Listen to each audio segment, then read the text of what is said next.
tuned to Evergreen Media Network. I am Cindy Schwartz, and this is the Patient Partner Show. We're a podcast on Spreaker, so look us up on that as well. Jeannie Roller is our co-host with me.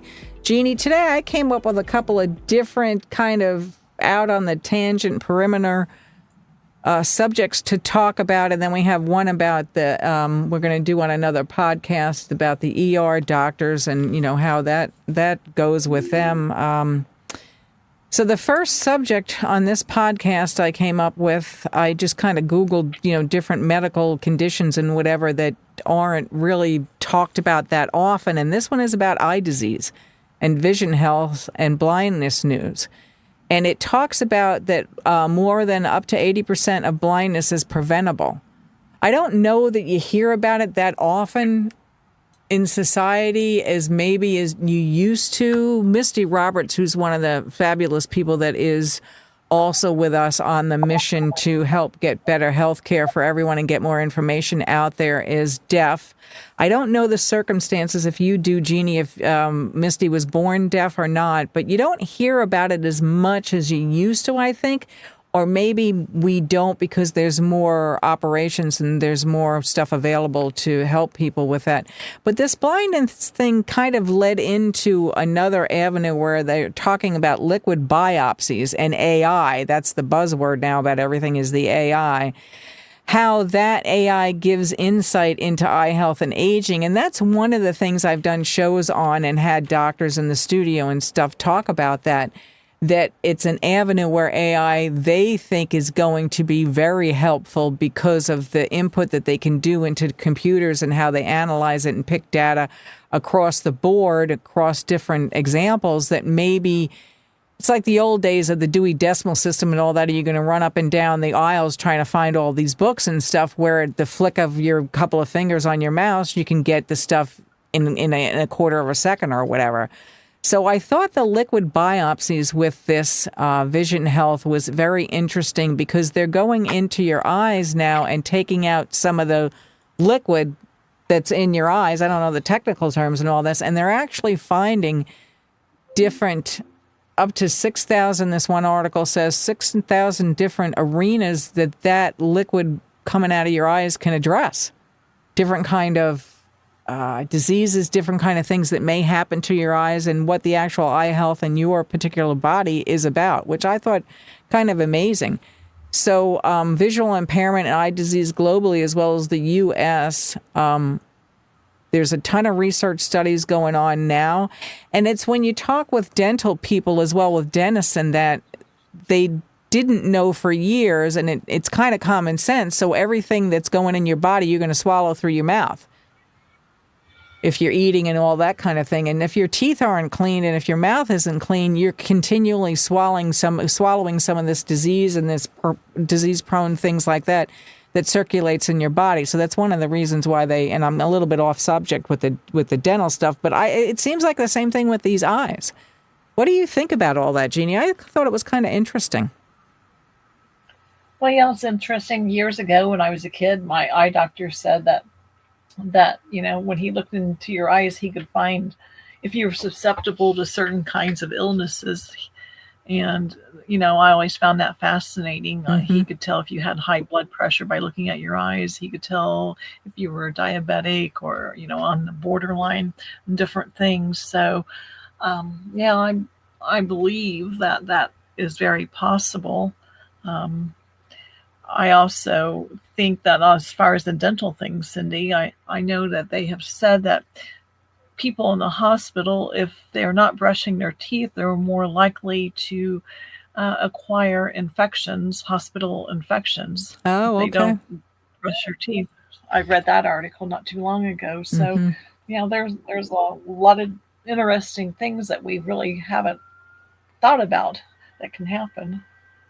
Right, and you're right about that with your eye doctor saying that when they look into the eye, they can see all kinds of things that could possibly arise, and they can see it right there with their microscopes and all that different stuff that they use. And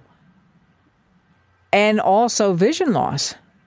Diabetic stuff is a big deal because of the blood vessels and the retina and all that kind of stuff. some of it has to deal with cataracts and otherwise healthy eyes. I think it's just, you don't think about something like that. Like I said, it's kind of an odd topic, but why not get as much information about things in your body as you possibly can? I know my most recent exam with the yearly exam or whatever, that's one of the things that they didn't used to ask about years ago. When was the last time you had teeth cleaning? When was the last time you had your eye appointment or whatever? And it was always just kind of an acknowledged thing that every 2 years or so, if you wore glasses, I want to say, or people that paid more attention to that kind of thing. So you would have your eye exam every 2 years. And some people that didn't wear glasses or whatever really didn't go to that many eye exams. But that is a big deal, with now having the eye doctor look into your eyes, literally. Mm-hmm. And cause, maybe not cause, stop the cause of blindness and those kind of things. It's just amazing, and you don't think about it. I don't know that I heard a lot about ears, when they look into your ears, what they can see. Do you know anything about that? Just getting a quarter of a second off topic. That I will have to look into that. Yeah, I'm not sure. I've never really come across anything on ears. No.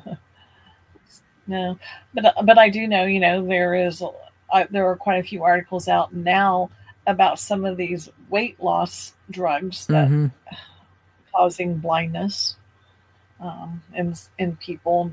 So, it makes you wonder if there's some way that they can pre-screen to find if someone would be susceptible to blindness if they took these weight loss drugs. Yeah, that's interesting. Yeah, that would be, these, it seems like, and we've become that society where we want one pill to cure everything and just give it to us now, whatever, because we don't want to be bothered, lifting weights or whatever, eating, spinach or whatever you want to bring it into the mix. But it is serious, the side effects of some of these with the chemicals. They're pretty powerful chemicals with what we're asking these drugs to do and what they really are detriment to our whole body. It's just, it's crazy, that why do we have to fix everything that fast, that, prevalent? And why does it always have to be fixed if it doesn't need to be fixed, kind of thing? The weight loss thing where everybody, and I'm guilty of it too. I'm throwing myself in the ring. You have to watch what you eat. You can't have, 10 pieces of cake and, blah, blah, blah, blah, blah. It's not good for you. It's sugar and all that. But some of you're right, bringing into some of these drugs are just so powerful. What do they do? I mean, that's a whole other subject with the things that are available nowadays. I mean, some that come to mind, look at fentanyl, look at Versed, look at those kind of things, what they're doing. And getting back to the eye example on this, it says that using machine learning and artificial intelligence, the research that are doing this created molecular clocks that can predict the actual age of the eye and detect signs of accelerated aging. The eyes of people with early stage diabetic, I'm going to say it wrong, retinopathy appeared to be about 12 years older than the eyes of healthy people. And the eyes of those with late stage condition of that seems to be 30 plus years older. It's crazy. So you can see they can tell all of that stuff. Now they're talking about Parkinson's disease. I know that was brought up as a big thing, that AI might be really helpful to figure that out. They also say that liquid biopsies from the eyes might provide clues to early stage Parkinson's disease. So good for them that they're doing this kind of research. I know it takes a ton of money, and it's always kind of, not always, but I mean, it's the research that gets kind of the bad vibes sometimes with how much money it costs and whatever, but it does. It costs a lot of money to do all that. And it says here... go ahead. But as we discussed on a couple podcasts previous, that maybe they should spend less in advertising and more on research. Right. Because that same podcast said that really the stuff that they have advertising is a mute point to us watching because we have no context for it. You know, it is. Right. Real quick on this, it said the scientists identified 9 proteins from the retina nerve cells that were significantly elevated in people with Parkinson's disease. So that maybe AI might help with some of this stuff. On that note, stay listening to Evergreen Media Network.